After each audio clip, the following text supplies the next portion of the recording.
I'm your host, John Sleeting, and today I'm joined by Kip Pendleton. I'm a builder and I like to win. Hate to lose, love to win. And so that's kind of what I've always brought to companies, what I've always brought to clients is I'm going to help you win. What is our real mission? What are we really trying to do? And how do we do it best? There's always scenarios, there's always options. Yeah. Optimizing the best scenario and the best option is job one of a board.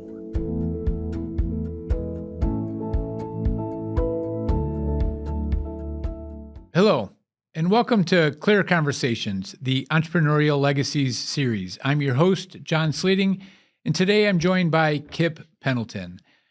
Kip and I have a very unique relationship coming into this conversation. As you know, we're in this series of different guests where we're exploring the world of mergers and acquisitions, abbreviated down to M&A. Kip and I serve on the Cox Family Holdings board together and have for several years now.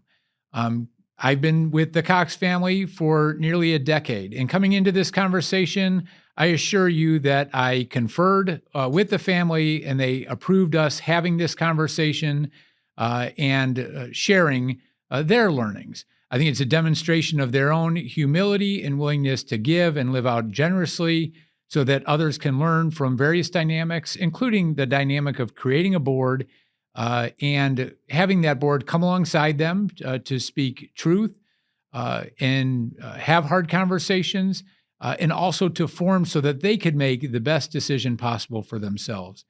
And someone like Kip Pendleton coming into this dialogue with 49 transactions on both the sell and the buy side, being in the CEO chair, working in major corporations, into small family businesses as well as startups.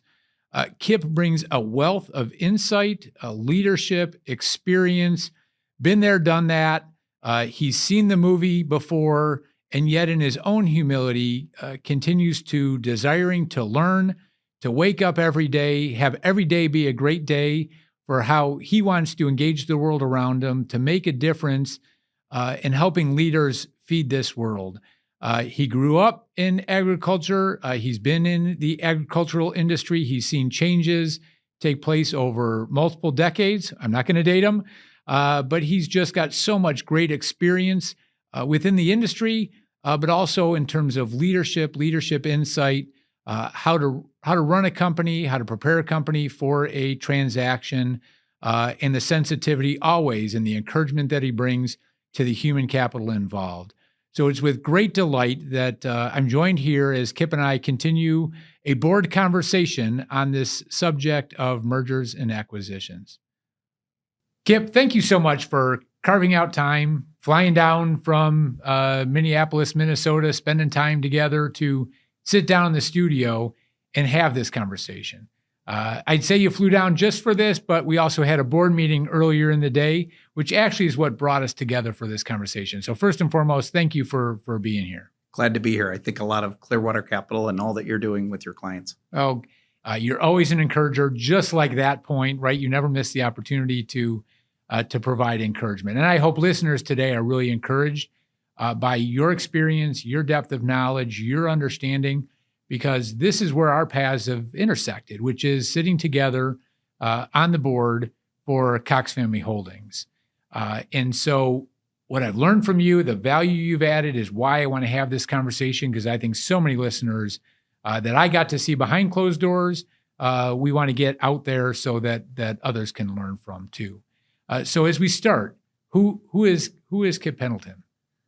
Kip Pendleton's a farm kid from Central Illinois, Champaign County. I grew up in agriculture, was never going to work in agriculture because when you work on a farm, you're always working on a farm. But I've been blessed to work in agriculture my entire career, from the farm to global farms to global boardrooms. And so that's my work life, is helping to feed the world. And my actual definition is helping leaders feed the world, because that's really what I do, is work with leaders of companies. I'm happily married 38 years to my love of my life, Annie, and we have 3 kids, bookend boys and a girl in the middle. So that's kind of my persona, and I'm very proud of that. And so we'll go through a bit of tallies, right? And I think the tallies of like the children, family, the personal aspect, and we'll come back to how you even think about this of your own entrepreneurial legacy. But to frame on the professional side, you've been through 49 transactions, 39 on the sell side, or 39 on the buy side, 10 on the sell side. So 39 acquisitions, 10 divestitures, range of different transactions. Give the listeners a little bit of a glimpse into the size, scale, different types of transactions that you've worked through to get familiar with who you are in the profession. Yeah. So first to disclose, I'm a leader by choice, and I've become a banker or an advisor by really my background. I'm a 6-time CEO. I've been on 12 ag boards. 6 of those I've been either the chair or the executive chair. So that's really made me qualified to help do acquisitions, 39, and to do 10 divestitures. I'm looking for that 50th. I'd say that jokingly because I'm a very goal-driven person from that standpoint. But the largest was the DTN purchased by TBG in Zurich. Very proud of that. That's the second largest one in ag. Okay. So it's great. It's second behind the Climate Corporation. And how big was that transaction? About $900 million. $900 million. Okay. And then my smallest is probably $22 million. From that perspective, as a small ag tech group. Okay. And $900 million, also cross-border global company sitting Correct. Over Correct. in Zurich with the buyer at least Correct. at that point. And I followed after that and served as CEO for a period of the company, and then continued on a consulting role with them. Okay. So wide range of transactions. We'll get into the war stories, so to speak, of the trials and tribulations, and also the wins and the victories that come out of all of that. In that role, so as CEO or board, but early on in your career, it was just learning. Your first transaction then, take us back to that point.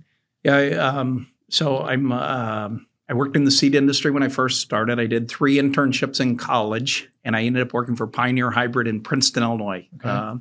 And in Princeton, Illinois, I was involved in what was the Peterson soybean. So that was something Pioneer bought. Pioneer was the number 1 corn company in the world.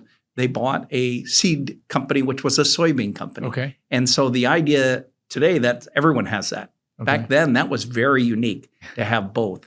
And so I got to be involved in that of how would we market that? What's the advantages of that? Okay. What's the value of that? And so many deal teams have both, what do you do post-sale, a marketing role or a sales role?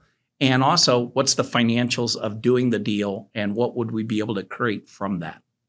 And so that's the first one, and you were in your early 20s. Yeah, 21 or 22. Right. So you grew up on the farm, grew up in farming. So ag was a natural pathway for you. But into this mergers and acquisitions world, was that something that was on your mind as you were going through university and thinking about your career? Yeah, I'm a very driven person, and I'm a builder by design, right? And my formal education and my informal education was athletics. And so I grew up and I played hockey.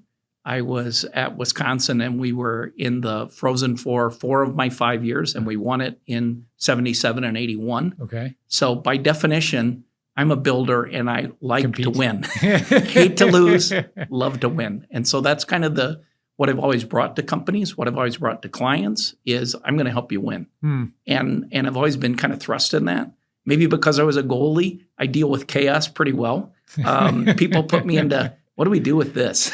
How do we straighten this out? And I'm not really flustered by that. Yeah. I can always find the silver lining, can always find the pony in the corner. And from that opportunity, I think I've been given lots of opportunities to come in and be a part of and then lead, really building strategies and building opportunities. So as you think about the M&A world, and you also think about the competitiveness, the sports getting to the win, what are the board's bad sports analogies that are good for people to try to get their head around how an event takes place? Because as we know, a lot of families go through and they sell their company once in their lifetime, right? They may get a second bite of the apple in terms of a subsequent sale, but they're really going through the transaction for the first time. As you think about that in sports analogies that maybe individuals can relate to, how do you view that beyond being the goalie and trying to deflect everything that's being thrown your way? Yeah. I mean, most of all, you want a win-win situation, right? You don't want a win-lose situation. And so if you can create leverage where somebody really wants it, that's the greed factor, or the fear factor that they're not going to get it, that creates great opportunity for the seller and the buyer from that standpoint. So I usually try to create that is we have the best company in the world. We just need to explain how it's the best company in the world. Yeah. And we need to explain what we need to do next year or what they could do next with it from that perspective. So let me think about the analogy, because you want whoever buys the company to win, and you want also whoever sells the company to win. Yeah. So it's kind of getting that mutual alignment. Things go off the rails when there's a win-lose. Yeah. Either the buyer or the seller thinks they've lost, and that's not good. Those oftentimes don't result in a sale.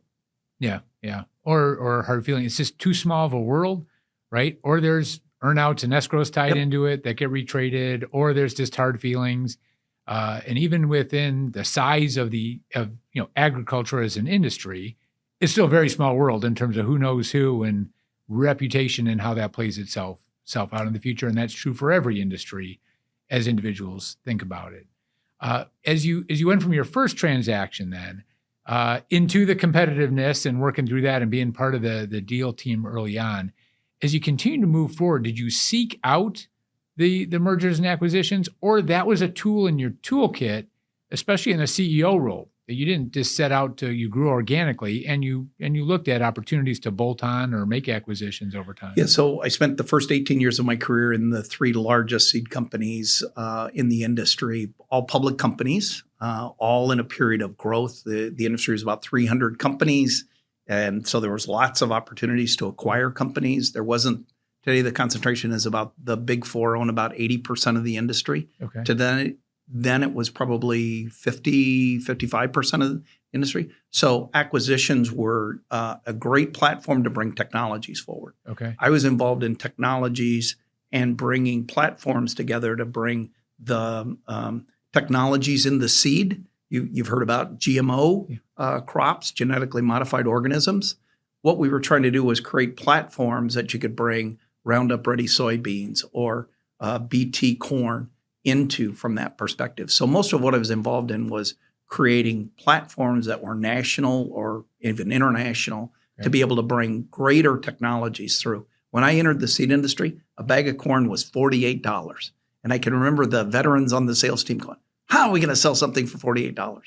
A bag of corn today, top genetics, newest genetics, can trade as high as $700 for that same 50 or 80,000 units or seed in a bag. Wow. And so really a big change. Very similar to software in the margin now that's created off of the value inside of a seed versus just the genetic package. Yeah. So individuals that might be listening, and there's this term out there in terms of ESG, right? In terms of how to think about environment, how to think about social, how to think about governance and these aspects of it. Some of it could be a marketing ploy in certain circles in terms of like communicating and trying to sell actually financial investment associated with it. But the core of the value set, right? When you think about environmental items, when you think about social items and good governance and what that means from the board seats that we're sitting on, how do you personally then overlay items like organic, right? And growing organic, the GMO. How do you look at that in the world in terms of the need, the food supply, all of that? Just your personal views on like how one should think about it. We have increasingly less arable land. We have increasingly less water, and we have increasingly more people. So we have to do this right. We have to create a sustainable fashion that we produce food to sustainably feed the world. And so most of what I get involved with, just like Exacto, is something that is doing the right thing and creating greater value and creating greater yield so that you're using less resources to create more food. Okay. So you mentioned Exacto. Share a little bit more about Exacto as a business, but first I'll give a little bit of an overlay. So Cox Family Holdings, multiple holdings owned by the Cox family. Pretty straightforward on that front. In the holding company, I chaired the board for the family We'll come back to that in a little bit. And then reached out because of your agricultural expertise and coming on because of this one holding that was the business called Exacto. So for listeners to understand a little bit, because we're going to use that as a case study as we walk through, what is the Exacto business? So the Exacto is a great American success story, right? Right here in Lake Crystal, Illinois. Great opportunity to create a business out of a garage. 42 years later, I joined the company at the board level. I got a call late summer of 2023. Hey, we have a company called Exacto, and we do adjuvants. I said, I know what an adjuvant is. What is an adjuvant for listeners? So an adjuvant is something that helps a herbicide stick to a plant, so that if you put a herbicide, you're trying to kill a weed, an adjuvant delivers that and makes sure that it's more effectively killing the weed with a smaller dosage. The alternative is you could put more on, but More this herbicide. this is a really effective way to put more on to create greater yield and greater result. So as the company very much was in my alignment, I said, I don't know anything about adjuvants except I know what there's to do. And it's to reduce the chemical spread, the oversaturation of chemical spread and the spread of... Yeah, increase the effectiveness, put it in the place and allow it to do the job that it's to do. So it's all about a rate varying, lowering, and an ability to create a greater control outcome from that standpoint. So I remember our first board meeting, October of 2023.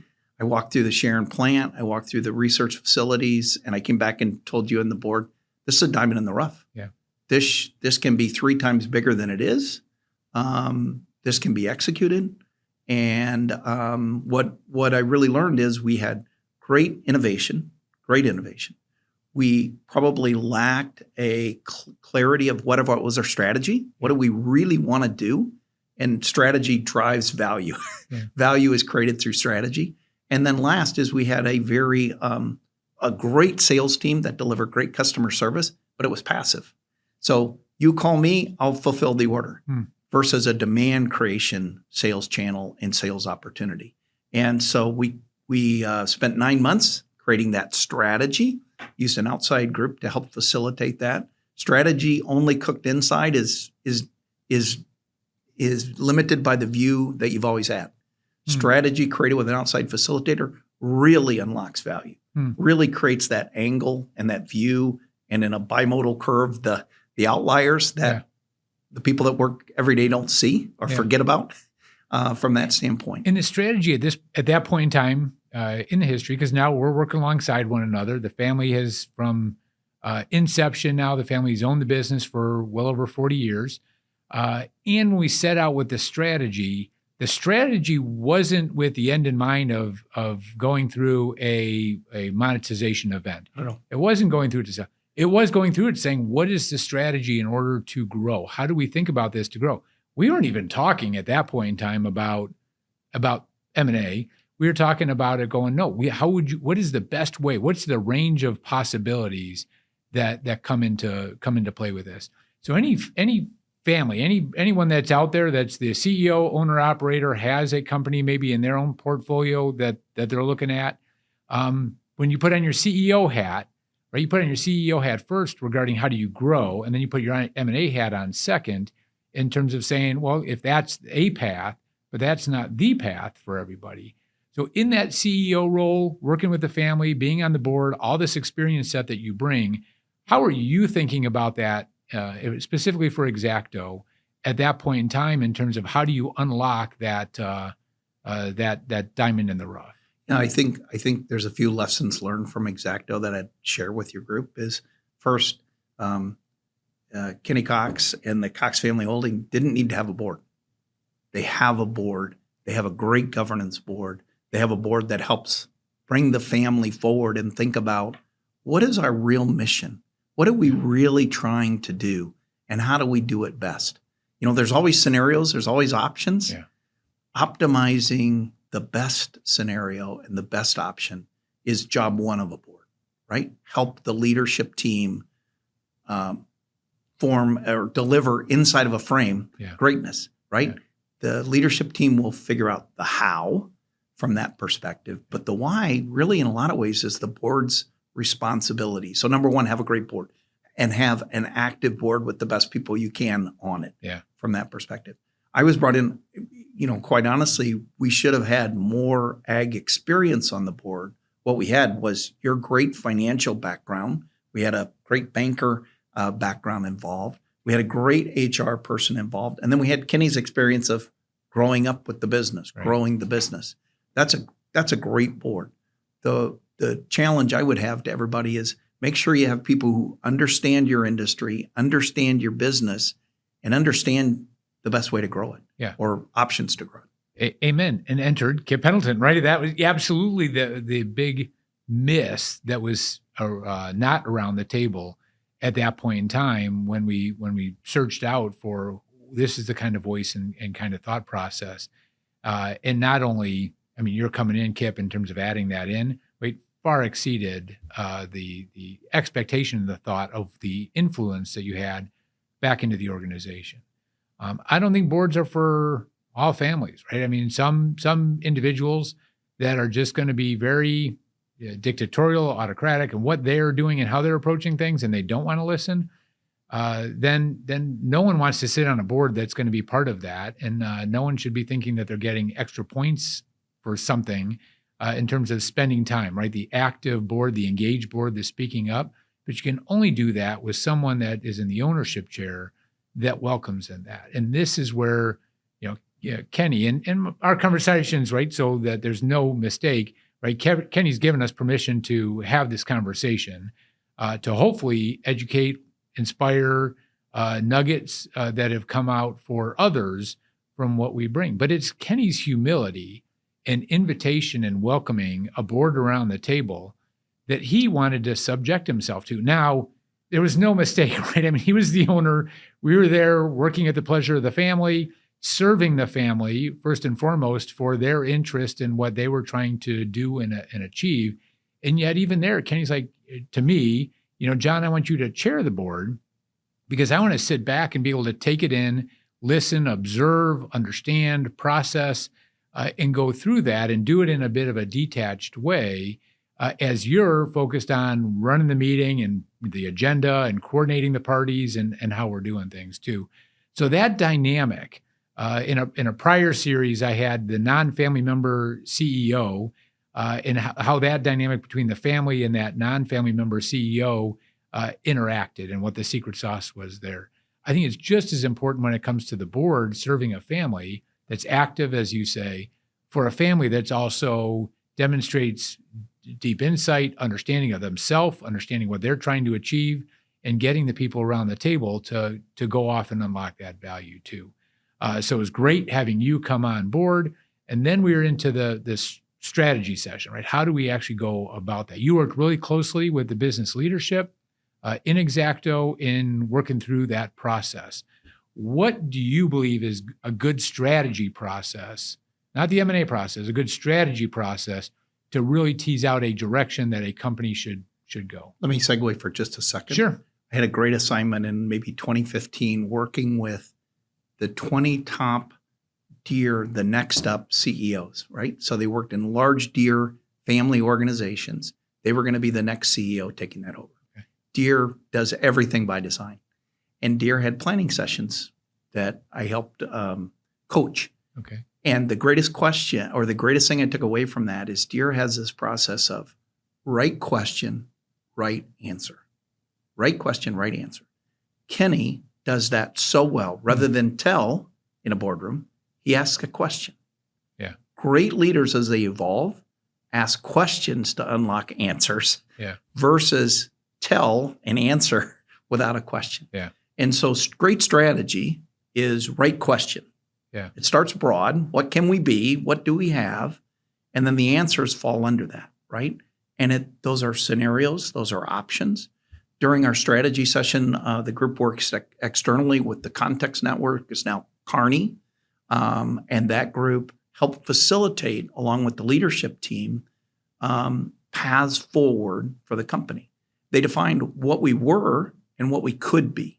And they came up with 4 verticals that the company could be based on where the industry was going And based on the unique innovation and technologies we had internally, and kind of to use a hockey analogy, where the puck was going, perspective. And so the board started that, I think, in January with the team, or maybe it started right after that October meeting to say, let's think about our strategy. But from October to the following July of 2024, the team actively worked on that. Besides their day job, they planned the future. They did an excellent job. And they came back to the board with, here's our findings. Here's what we can be. And they were really excited because they were no longer seeing the business as the business had been for 40 years, but they were seeing the next 40 years from that standpoint. And who were all the parties on the team that were participating? So I hear having an industry expertise in the consulting group themselves that understands the industry and isn't just playing back what the team is telling them, and they're the scribe capturing the notes. So the industry expertise of the consultant, but then who on the team is important to have around the table to really develop this strategy? Yeah, I would say who your leadership team is, right? We had an earlier discussion today that one of your past companies, that every meeting had a CFO and an HR head, right? Yeah. Those are critical, right? Every business ultimately is the people you have and the money you have to fund the people. Right.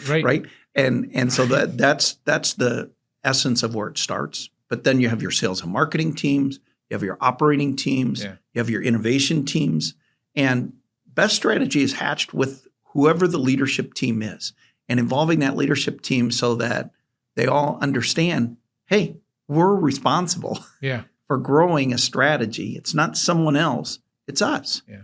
And what can we do, and what are we excited about doing? And the process worked really well. The outside consultant facilitated it, which facilitation also allows the CEO to participate, the CFO to participate, everybody to participate versus somebody facilitating. Because if you're facilitating, you can't really participate from that perspective. And so that's how you get greatness, I think, in strategy.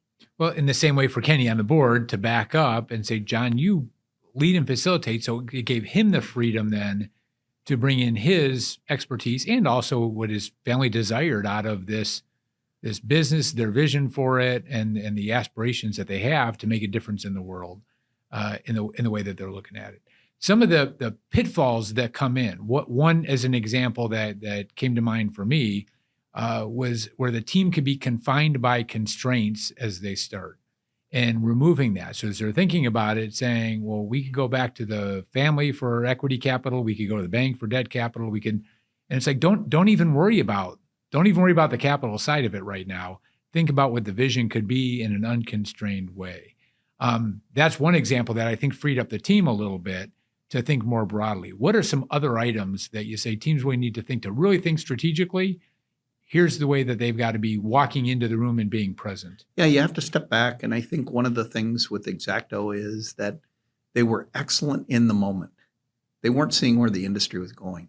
I think the strategy session really helped them think about, what does the industry look like? And what technology is coming that might help us or hurt us? Right. And how could we play a role in that? What are our unique strengths that no one else has that we could capture instead of X% of the market, triple X of the market, from that perspective? I think that's one of the responsibilities of a board. Whenever you set a strategy session, is to say, here's kind of the planning items we'd like you to think about to the CEO.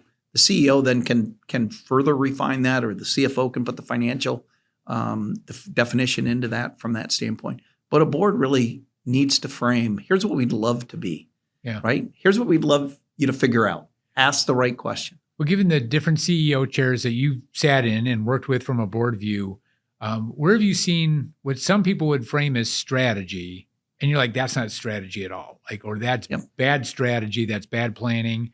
What's the dark side of how a bad strategy comes together versus a really productive one?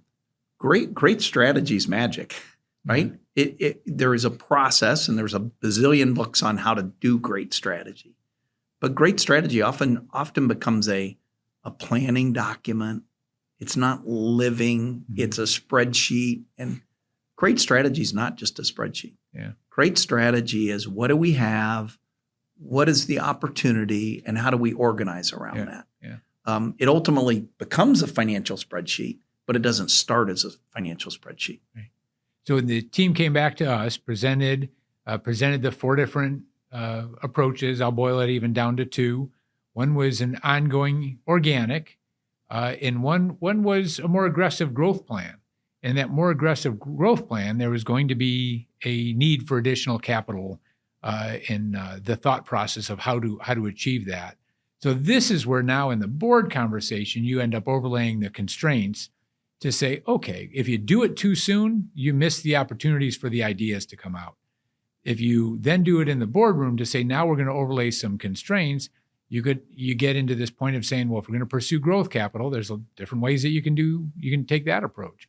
Or if we're going to go organic and keep it as is with no additional capital infusion, here's a different path for them. So it really then did allow for that conversation to happen at the right place, which is at the boardroom table. So when you think about a good operating board, the kind of topics, the kind of questions that the board is dealing with versus the operating team, what do you look at then as a good functioning board? Well, a good functioning board has to define what we want to be, right? And that's driven by the owner, or that's driven by the ownership. What do we want to be? And so from that perspective, if you want to just keep organically growing at a small rate, you have the answer, right? A really good board looks at what the opportunities are and at least defines it. You may not go for 4x growth, but that opportunity and just understanding how to do that. And also great boards say, you know what? We like that 4x growth, but we don't know how to do that 4x growth. We need a partner. That's really what Kenny said is, love this. This is what I want my legacy, our family's legacy to be, but we need a large capital partner. Yeah. And thus started the process. Well, and before we jump to the process then, this call it a dance, right, between the board and the executive leadership. Think about going back to your big public company days. Most listeners are going to be familiar with big public companies. If they pick one of them, right? Pick Apple, whoever. Is the board setting the vision for what the company wants to be? Or is, for example, Tim Cook is the CEO of Apple. Is he setting the vision for what Apple should be with his team? Should Tim be waiting on the board? Should the board be expecting that of Tim? How does that play back and forth between the CEO and the board regarding that future vision for a company? And is it different when you look at big public companies versus a family, a smaller family-owned company that still might be several $100 million? Yeah, it's a yin and a yang. You need both, right? And the opportunity to grow it must be first and foremost, right? The opportunity to continue must be first and foremost, right? Because the opportunity to grow isn't doing what we've been doing. Right. It is finding ways to evolve what we're doing to a higher ground, to a greater purpose, to a real problem that is there that nobody's solving, right? Yeah. Boards exist and leadership teams exist to deliver answers to problems. If you can align your team around the problem, align your organization around the problem, you have clear alignment at the board, at the leadership, and really, most importantly, at the worker bee level where real execution happens in any company. If you can take that top to bottom, board, top down, bottom up, that's how great strategy is not only formed, but executed. And iterated. Yep. Now, I don't know Tim Cook. I don't know anybody in the Apple board, right? So that's not a question of how they approach it. But there is that. It's a familiar because of the product set that's familiar for individuals, and how you approach what they do in any organization gets approached in that way. There is an iterative aspect, right? And I think you captured that all as calling it magic in the end when it does come together. And then for Kenny and around the boardroom table and that dialogue that takes place, how do you then discern? You've got these different approaches. We kind of boiled it down to organic, inorganic. How does the decision-making process play out to choose a path? Because in the end, you can only choose one path to say, here's the path that we want to go down. Yes, the old choose wisely. Right, right. And to me, quite honestly, that is a challenge in the role that I play, because what I do is help facilitate and advise a best decision.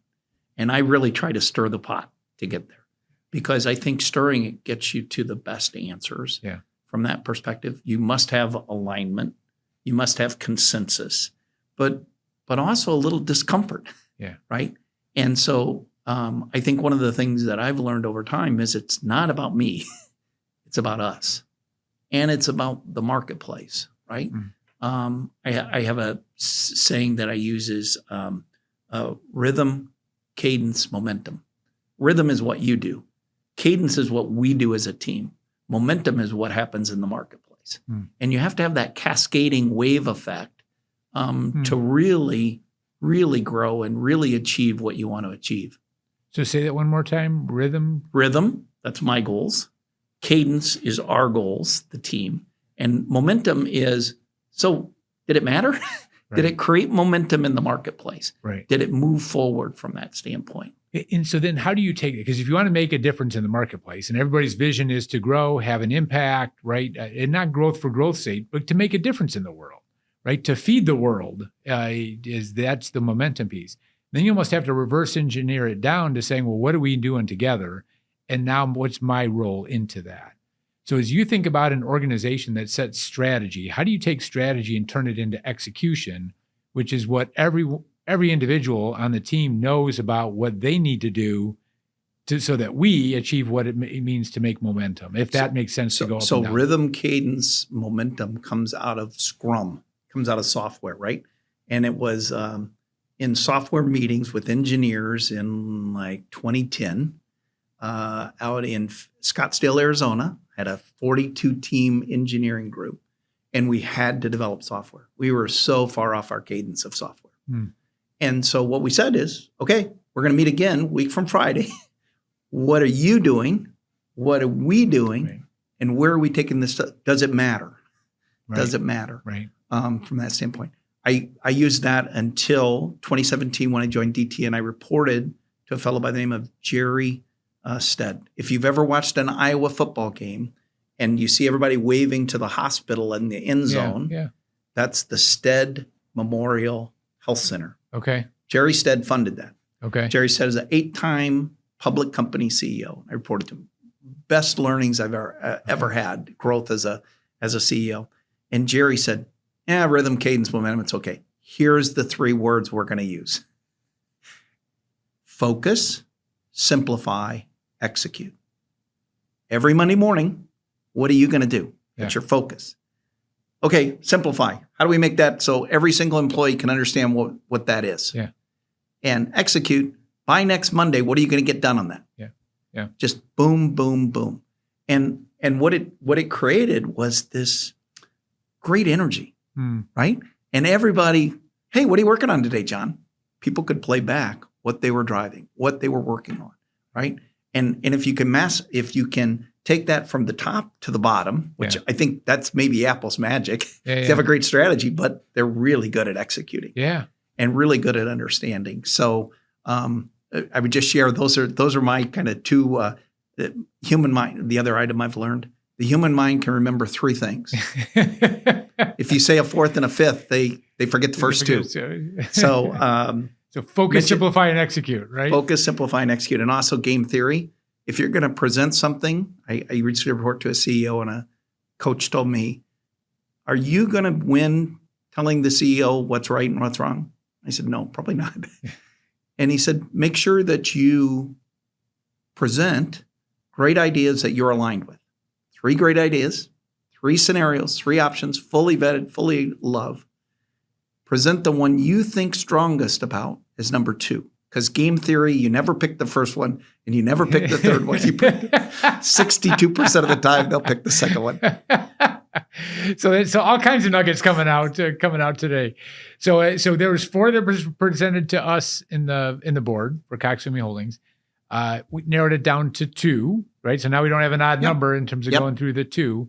And that decision regarding the organic and then the called the inorganic, the M&A, the growth partner, the growth capital. How do we seek that out? And then we look at it and say, okay, well, we could go after equity capital. We could go after debt capital. You could do a lot of different things in terms of getting capital in. But it's not just financial capital. And And frankly, the company had been approached by strategics, right, and other investors or buyers over time. They were always a one-off, right? It was always an ad hoc, right? The incoming call that I'm sure all the listeners that we're on with today are receiving, right? The incoming email, the incoming call, the pitch regarding, why they would be great to come in and buy your business. Usually not good to respond to those type items. And we didn't, right? So we didn't respond to those sort of approaches, but we also set out on a really intentional process. So let's talk a bit from the board member's view and the family's view about what it means to launch a process that hopefully concludes with a great strategic partner, capital infused, and the opportunity then to achieve the growth aspirations overall. So the focus on the process. Where do you start? When a listener hears this, I'm entering a process to go sell my company, what are they thinking about? So there's many ways to sell a company. Well, what I'm going to talk about is best practice that I've seen and learned. Over 49 transactions on the buy and sell side. Right, right. But best practice is to engage a group that's an investment banker. They can be large, they can be small, but they must be able to run a process and do something that you might do only one time in your life, but it's really critical you get it right. They're going to do, but depending on their size, from 10 to 100 a year, and they're really good at it. They have a systematic process, and they're really good at it. So pick an outside advisor, an investment bank. That investment bank, what you want to do is pick not one, because it's amazing when you bring 3 people in with the same question, the variety that you learn and the speed that you learn, and also the chemistry. I kind of shared with the board, I said, we're going to go through the Goldilocks scenario here. Too big, too little, just right. Yep. And when you interview groups to be your banker, you'll find just right. It'll be the right chemistry with the group. It'll be the right chemistry with the owner. But most of all, you'll have this confidence. I'm ready to have you sell our prized asset, our baby, from that standpoint. The chemistry, the dialogue, because you're going to be all working very closely together for an extended period of time to bring this to fruition. So having that dynamic and the expertise. When I say the expertise, similar to the consultant that we talked about with doing the strategic plan, how important is it that the investment banking group that you select has an expertise in your specific industry and transaction? I think it's critical because what you want to do is load a funnel. Yeah. You want to create as many great prospects at the top of the funnel, and you want to run them down to 2 or 3 sitting around a table with fear and greed saying, I've got to have this. Yeah. And so the right banker, what you don't want, and you'll feel that, is, I can sell this for you in 30 days. That might not be the person you want unless you need the money in 30 days. Right. What you want is the person that's going to find you the absolute best go forward and the best outcome from that standpoint. Right. That takes time from that standpoint. And to do it right, you want to allow that time. You want to plan for that time from that standpoint. And so it is a great opportunity. You begin to talk about how would you do it. We brought in 3 bankers. Yep. They each had a 30-minute quote unquote pitch and 30 minutes of discussion. And then we voted. We had a set of criteria of how we rated them, how we felt comfortable on them. And it was amazing. It sorted out. We had a too big, too little, and just right from that perspective. And we did the same with the transaction attorney. Right. So this is not your estate planning attorney, a generalist attorney. So we did the same, finding the right deal attorney, the M&A attorney that can help really understand the intricacies and the entirety of the process. So now you're actually interviewing these at the same time. You're interviewing the investment banking group and you're interviewing the deal attorney. And it's a small world. They all know each other. Mm-hmm.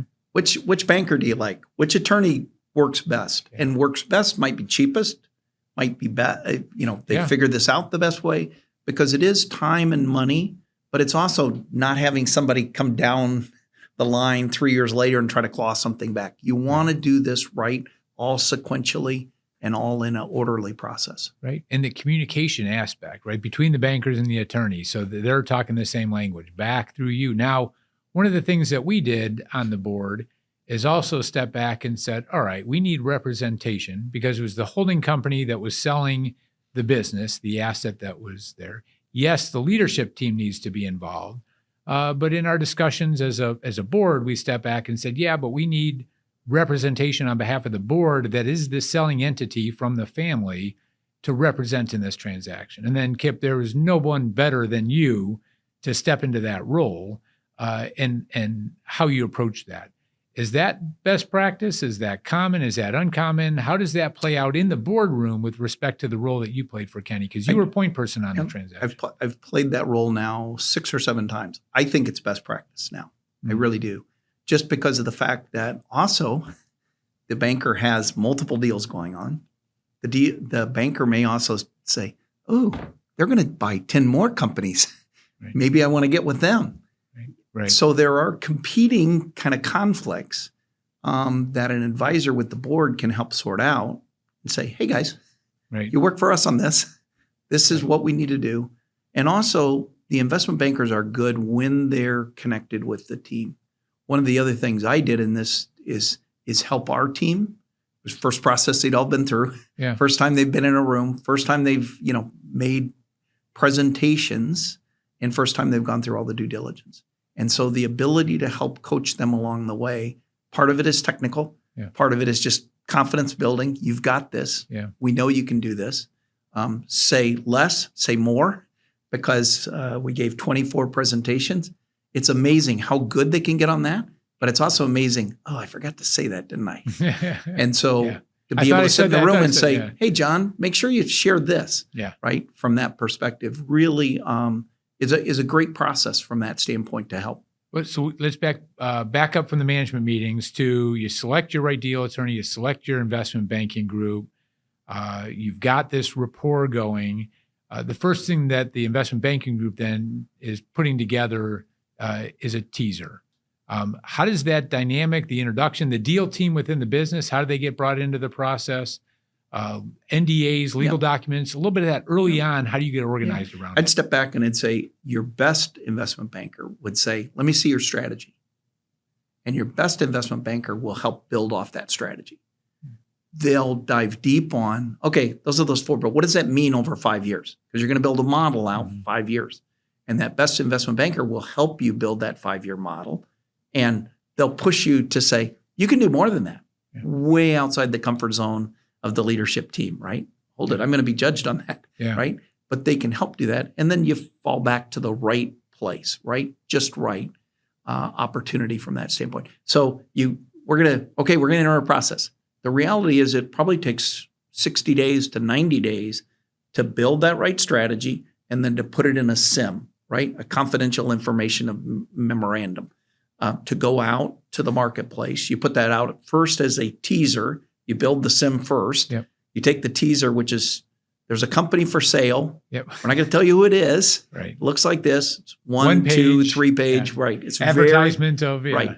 And the investment banker sends it, in our case, to 1,400 people. Those 1,400 people, this is when, if you've ever done deep sea fishing, this is when it's like, oh my gosh, fish on. Right. Because we had 1,234 respond. Raise their hand. Tell me more. Sign an NDA. Then they get a SIM. They get that information. The SIM is, in our case, I think it was 34 pages. And the 34 pages give you high-level financials, but it gives you the strategy, identifies the company, who we're competing against, the why, the opportunity in the marketplace from that perspective. And from that, we had 648 then say, we want in the data room. This is, again, a mark of the bankers we use with Hennepin Partners. They did an outstanding job. I've been involved with them on 7 different deals, 3 buys and 4 sells from that standpoint. But they're just unique. They do a great job. And to foreshadow a little bit, so Chris Geyer, one of the partners, Hennepin Partners, one of the leads in our transaction that we went through, he's going to be a guest on this Entrepreneurial Legacies podcast in an upcoming episode. So for listeners, we'll get the investment banker's perspective of what makes a good transaction, what makes a good board, what makes a good interface back from the chair that Chris sat in with us and working through that. But because there are times when you're aligned, you need to have the best interests in mind. And at the same time, everyone has to come to the table and speak freely and very candidly, because there's not time to drag on. There's not time to play politics. There's not time to position and work around each other. So sometimes there can be sparks that fly in the discussion in terms of saying, no, here's where we want to operate as a board on behalf of ownership, and believing that the investment banking group or the attorney, everybody's interests are aligned with that, but they also have professional perspectives that they're bringing to the table. And sometimes those things can bump into one another. And so in crafting of the SIM, is that just something the bankers are off running and doing? No, Where do they bring in the leadership team? How did you approve that process? I sat in on all of that, and I was involved with the leadership team on that. It is a very in-depth process because you want to get it right. The worst thing is to put a SIM out that then in the management presentations or in the due diligence, you go, hold it. The SIM says this. Right. And in our discussions, and as we look at due diligence, there's no way these two, they're not aligned. Right. And so it's very critical to get that aligned. It's very critical to only speak the truth. This is like marriage. Candor is everything. Speak now or hold your, forever hold your peace. So you have these checkoffs and alignments at each step of the way, because at the end, you're going to rep and warranty everything that we said to you is true. Yeah. Yeah. Everything that we said to you, we believe and is truthful. Even today in our board meeting, this morning, right here we are, 7-8 months later, in our board meeting today, we're like, okay, so remind me, that's what we put in the SIM, that's what was there, that's the reference point, because that does become the Bible, so to speak, in terms of the transaction itself. Yeah, there's the documents and all the legal work that comes into play, but people pointing to the SIM of going, but this is what we said to one another is hugely important to be truthful, have integrity around that. And also in terms of sharing and the best foot forward of going, here's the potential that we see. That's something that we want to partner in going forward too. Right. And this is your business. Yeah. And you want to see it create that ongoing legacy for what you originally built it for or how you ran it. Right. And so putting that SIM together does the continuation of that, right? Right. And you also want in your retirement years or in your years when you're going to the next chapter, be able to look fondly at that and say, I was a part of that once. Yeah. Or we started that. Yeah. And back to the small world and the relationship. So people are going through the SIM, they get the SIM, then it gets boiled down to a smaller and smaller group. And that smaller group ends up coming in for these management meetings. What's a management meeting all about? So a management meeting is about a half-day session. Usually, it can be a full day, but generally about a half-day session. And I'm going to pause you there too. So indications of interest come back after the teaser. NDAs get signed. SIM gets distributed. Then LOIs are submitted with a high-level indication of what somebody's letter of interest would be in the transaction. What they would pay. And so their now you're terms of how they would pay it. And that comes back in a handful of pages in the LOI. That's what's used by the investment banking group then to select who gets invited into a management meeting. Yep. And those are high, medium, and low. Generally, you can sort them pretty quick, right? The letters of intent come in, and I think we had 68 or 69 actual letters of intent that came in. A group of them got cut right away. They were below the line. Another group was clearly who we were going to meet with. But then there were a few others that were kind of, it's like betting in poker. Okay. You start low and raise. Yeah. Right. And so some of them then, the bankers know all these people. The bankers can go back to them and say, hey, John, if you're really interested in this, you're going to need to come up. Yep. If you want to come and get a management presentation, you need to raise because we have a lot of interest and we're not going to bring everybody.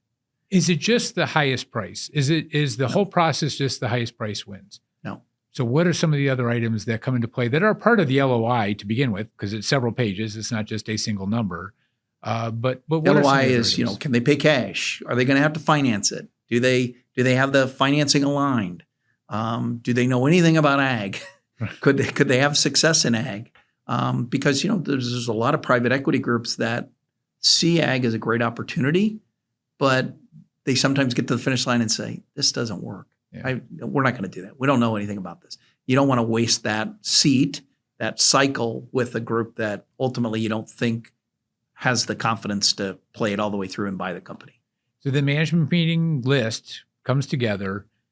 Individuals are coming in. So the management team now, the CEO of the company, the head of finance, R&D, small group to put together, 6, 7, 8 people. Yeah, we had 5. Sitting across the table. You participated in all those meetings. Yes. Right. And this was a point of difference with the investment banking group regarding the board representation versus the business representation and the dialogue that took place.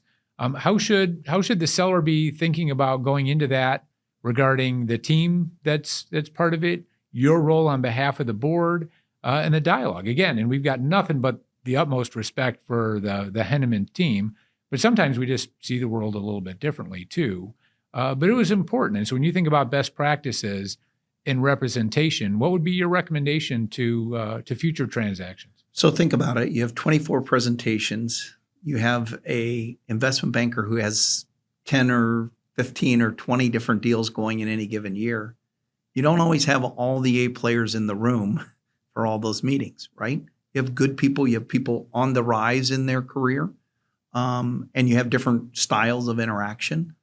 I chose with the board to be in all those, and I introduced myself to say, I'm not going to be in the discussion. I represent the board. I'm just an observer from that perspective.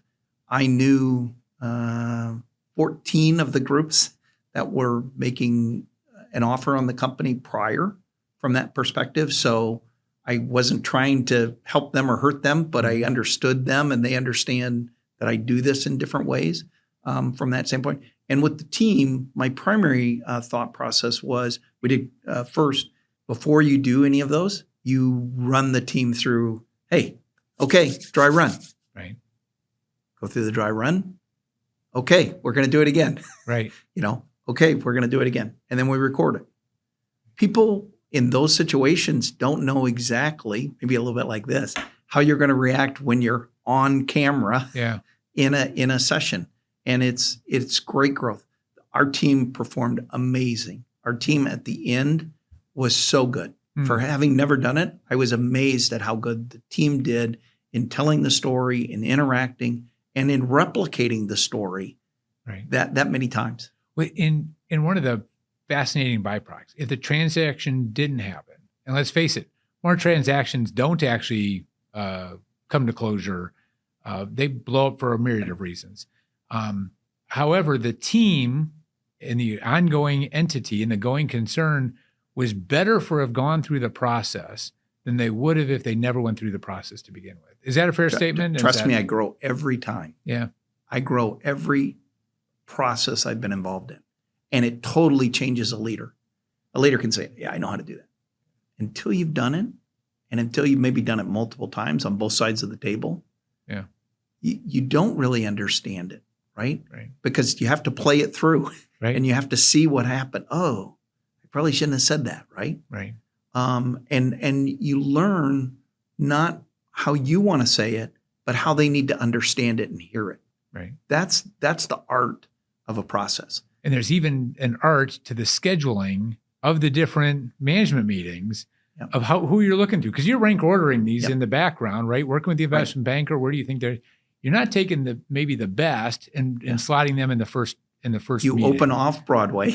Open off Broadway is a good way of putting it. And then bring it a little preseason going on so that the team comes into that. And then the team is all developing in their own way and internalizing, because now they're also internalizing the strategy. They're really understanding it. They're, as a leadership team, they're becoming more in sync with what they're saying, and they're believing what they're saying. This isn't a sales pitch because they have to live up to it. There has to be integrity in the SIM and in the management team regarding what they're communicating and delivering, whether a transaction happens or not. And depending who's buying the company. If it's a private equity group, they're betting on that team. So what that team says and how they say it and how they handle the question, that raises value or decreases value. They're betting on that team. If it's a strategic player that already has a team, they may take part of that team, but they may not need all of that team Right. from that perspective. So the team really needs to be at their best.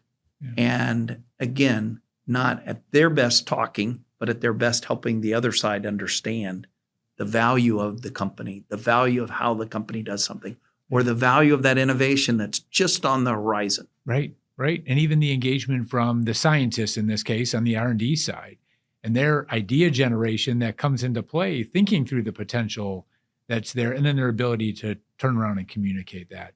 So the inclusion of them in the process because of that value creation, as we looked at it, because the science behind this business is an enormous part, of the value. You have operational excellence and customer intimacy, these different items that come into play, but also a big part of it in this transaction was also the scientific know-how and ability to focus, simplify focus, and deliver and execute and envision a future given the chemistry component that comes into play too.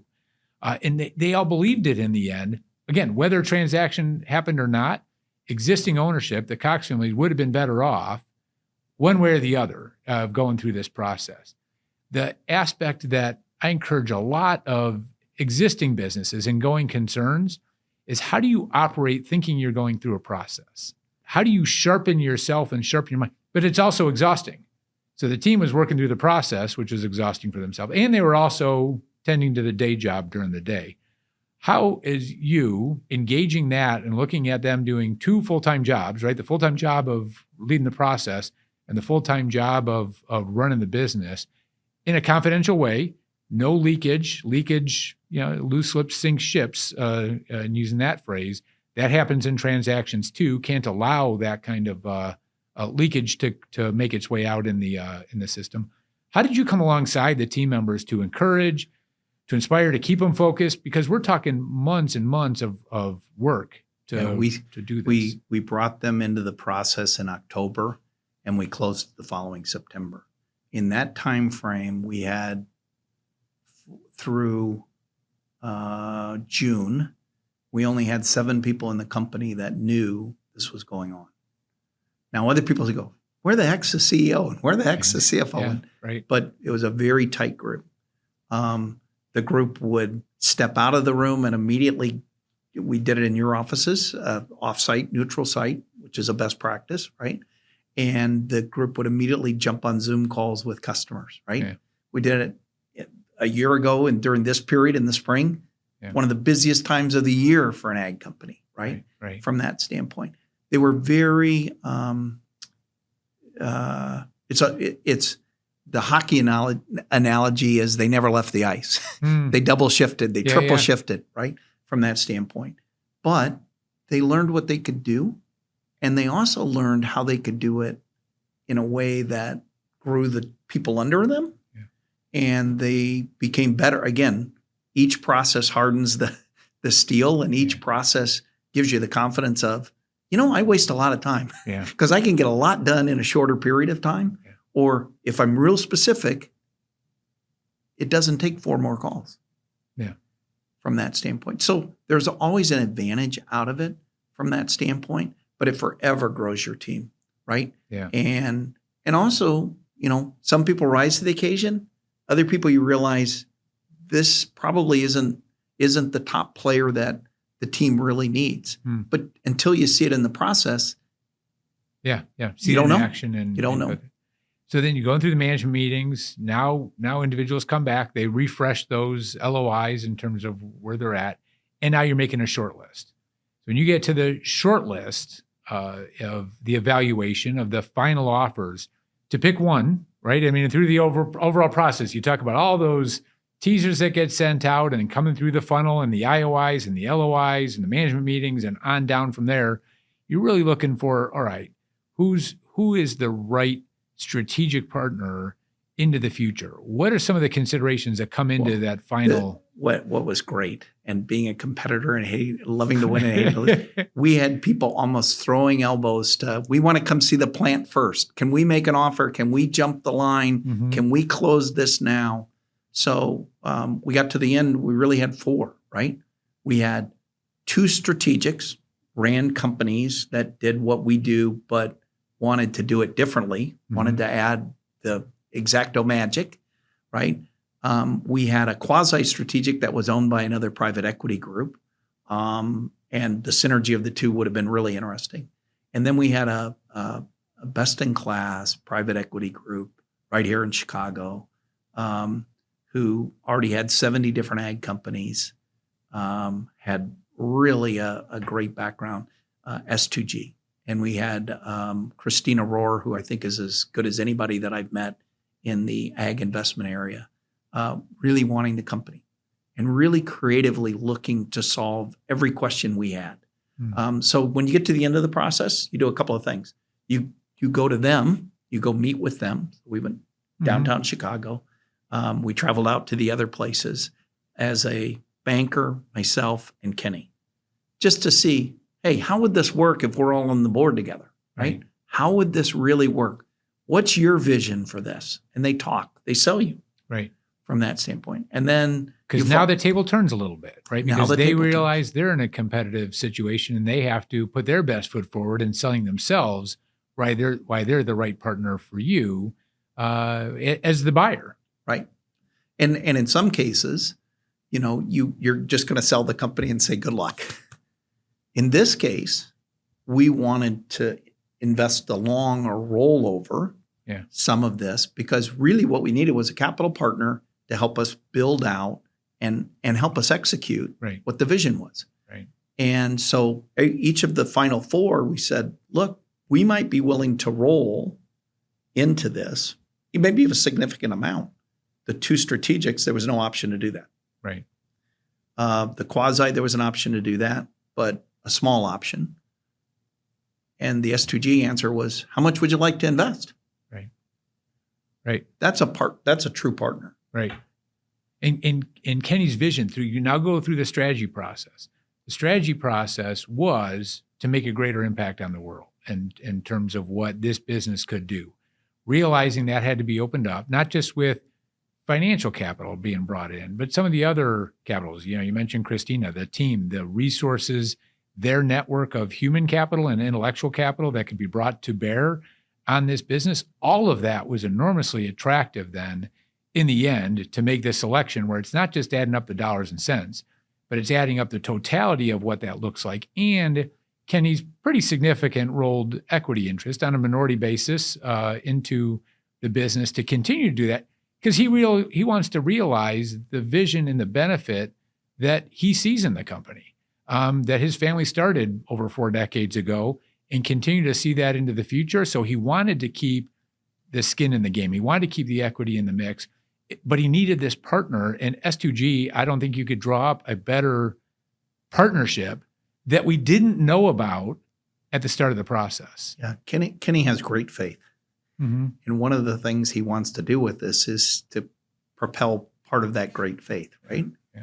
But along the way, I always said to Kenny, there's divine intervention on your shoulder here. This is aligning very well, and this is aligning with the right people, and this feels like the right place and the right time.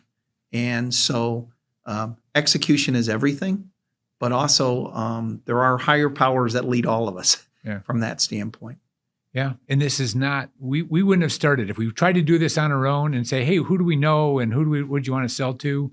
It probably wouldn't have resulted in the transaction that it did. Right? We probably wouldn't have been going like, hey, let's go down the street and call S2G and see if they'd want to buy. Back to what's the value of the investment banker? What's the value of the process in running it? Is it exhausting? Yes. To the time dimensions that you shared, it was a year long. Is there a cost to it to have the right attorneys and the right investment bankers and the right accounting firm and all of the details that come into it? Absolutely. Is there a cost to the people in terms of keeping them engaged and inspired? Absolutely. But the value that gets created over time, doing it the right way, I don't want to steal a credit card commercial, right? But it's priceless, and how you approach that too. So transaction closes, right? Great, everybody's feeling great. Now you and Kenny also sit on the board of the entity going forward. Just give a short glimpse into okay, now it's closed. there's a sigh of relief by everybody saying, okay, now let's move forward. And then there's a lot of work to be done, right? What does that look like on the backside of closing on T plus 1 day, 2 days, 5 days? Yeah, it's really invigorating. The day you announce to the employees that we've sold the company, but we're still going to be here with you. It was an amazing day in Sharon. Mm-hmm. It was an amazing day. The employees were really, really excited. What you sometimes find, though, is I believe every company goes through S curves, right? You say, we're going to be this, and you go down for a while you figure out how to be this. Right. Then you have this sharp growth, and then you begin to plateau and you go over. Part of that is connected to what you do. Part of that is connected to leadership. Part of that, and that's the sports analogy, sometimes they quit listening to the coach, right? Yeah. Sometimes the coach can't design the next item. So, post-close, there's been some changes. That, though, is, again, a reason why you pick the right group, right? You find a group that can help you continue to grow your team, right, to continue to bring an A team together. And the responsibility of a board is to make sure you have a great team. Yeah. And most of all, great leadership, right? Things flow down, things flow up, right? Yeah. Top down, bottom up. And, that's been one of the changes, I think, is there's been some upgrades in the team. I can say, looking at it, we have a great team now that can execute on that plan and it is thinking in ways outside of the box that we were never thinking about before. Okay. And that story's still being written. You have another board meeting coming up, Tomorrow. right? That you're already. And so as you're going through all of that, right, that we'll have to come back in the future. For those that want to get to know Kenny better, I have a podcast episode I did early on when we started this off. So if people want to hear about Kenny early on, they can go back and listen to that episode. Maybe we'll have to have both of you back in the future, right, after maybe a subsequent event down the road with everything. But as we start to wrap up, Kip, with our time today, when you think about this entrepreneurial legacies component, right, as you step back for yourself, because you've had the big corporate experience, you've had startup experience, and everything in between, board, CEO, I mean, there's so much that you've brought to bear, and I hope listeners have taken some away from that. But on the personal side, when you step back, when you're with your wife, Annie, and you're just talking about your day's work, your life's work, where do you see your legacy being written in all of this? Well, I think I am delivering on my mission of helping leaders feed the world, right? My hockey coach used to come in every day and say, it's a great day for hockey. It could be a terrible snowstorm or just raining and whatever, but it was always a great day for hockey. I arrive purposefully every day. It's a great day. And you know what? It was always a great day for hockey, and it's always a great day. I think I help people achieve their great days. And I think I help us on that sustainability track you mentioned, feed the world better with less resources and in a sustainable way. Yeah. And that's what I hope I'm known for as a legacy, or more what I like to say is, what do you want to be legendary for? If you ask people in that way, they can describe legacy a lot better than say, what's your legacy? Being legendary is what I want to be in the ag world and in helping people achieve what they wanted to do in the world. And so I'm going to ask a little bit under the surface there too. So Michael Jordan was legendary here in Chicago for basketball, right? So that's legendary. So what does that look like in feeding the world when it comes to legendary Kip Pendleton? So I played a big role in the next generation of seeds. I played a big role in the next generation of information. I'm now on the cusp of playing a big role in the biologicals. But overall, what I've done is help teams achieve what they need to achieve. And I think I'm a pretty good coach from that standpoint of helping people identify value, create value, and realize value. And that's the definition of success in my mind. Yeah, and that's why I asked the question a little bit, because I think there's the impact on ag very broadly, but it's the people underneath that are actually doing the work, the execution, right, the focus, and how they're developing. And when I started out, you're always such a big encourager. with me, sitting in the chair seat of the board, and the relationship that I have with the Cox family that's multifaceted in the things that we get involved with and do. You coming on and us getting to know each other over the last several years and working together on this.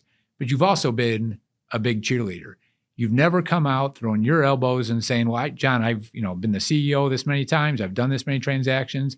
You've encouraged, you've coached. I've learned a lot from you, which has been fantastic. And so you're legendary, I hope for you, right? That legendary aspect, making a difference in the world for agriculture to feed, but coming alongside the people that are in the space and doing that. Kip, you're a phenomenal inspiration. And I just want to thank you for the role that you played for the Cox family, for me, for the entire team in the process, and still working together because we still serve on the board together too. And looking forward to that. Looking forward to that future and how it plays out for both of us. So thank you so much for being here. I'll give you one last word of wisdom for listeners, and then we'll wrap it up for the day. My word of wisdom is the more you give, the more you get. And I say that from the perspective of if you're a coach, and if you're developing your people, and if you're changing the world, and if you're being legendary, you have created a great legacy. Kip, thank you so much. Listeners, thank you for taking the time.